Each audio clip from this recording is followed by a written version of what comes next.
আজকে আমি বিধানসভায় ঘুরতে গিয়ে এত বৃষ্টিতে ভিজতে লাগবে আমি তো স্বপ্নে ভাবতে পারিনি গাইস। তো চলো তোমাদেরকে প্রথম থেকেই বলি। So hey guys, welcome to my new blog. তো তোমরা সবাই কেমন আছো? তো গাইস আজকের ব্লগটা অনেক মজা হবে। তো আজকে বিকেলে আমি ব্লগটা স্টার্ট করলাম। তো যেহেতু আমি আজকে ঘুরতে যাবো, এদিকে দেখো আকাশটার ভিডিও দেখো গাইস, খুব সুন্দর লাগতেছে। তারপর আমি বেরিয়ে পড়লাম ঘোরার উদ্দেশ্যে।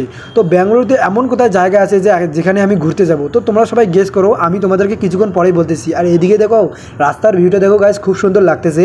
তো আমরা যাব বিধানসভা। তো ফাইনালি কিন্তু চলে আসলাম বিধানসভা। দেখো এত ভিড়। তো যেহেতু আজকে সানডে, আমি আজকে ঘুরতে আসলাম। তো গাইস দেখতেই পারতেছো এত সুন্দর ভিউটা। তো চলো তোমাদেরকে দেখাচ্ছি পিছন ক্যামেরা করে। তো দেখতেই পারতেছো অনেক লোক জানাচ্ছে গাইস। তো আমি দাদা মনে আছি। তো চলো দেখো এদিকে দেখো আকাশটার ভিউটা দেখো, মনে হচ্ছে কিছুক্ষণ পরেই বৃষ্টি আসবে। দেখো আকাশের পরিস্থিতি গাইস, অনেকটা মেঘ করছে আকাশটা, মনে হচ্ছে কিছুক্ষণ পরেই বৃষ্টি আসবে। তো ফাইনালি কিন্তু চলে আসলো বৃষ্টি। বলতে না বলতে এদিকে দেখো এত পরিমাণে বৃষ্টি আসলো। আর তোমাদেরকে কী বলবো গাইস, এইভাবে বৃষ্টি পড়লে তো আমাদের সব প্ল্যান নষ্ট হবে ঘোরার। তো যাই হোক, আজকের প্ল্যানটা অতটা ভালো হলো না গাইস। তো এদিকে দেখো আকাশের পরিস্থিতি ভালো না। তো আমাদের গাড়ি বুক হচ্ছে না গাইস। তো চলো সবার আগে কিছু খাওয়া যাক, অনেকটা ভুক লেগে গেছে গাইস। তো চলো ফাইনালি কিন্তু চলে আসলাম হোটেলে। তো কিছু খাওয়া দাওয়া করতেছি। তো চলো খাওয়া দাওয়া করে তোমাদের সাথে দেখা হচ্ছে।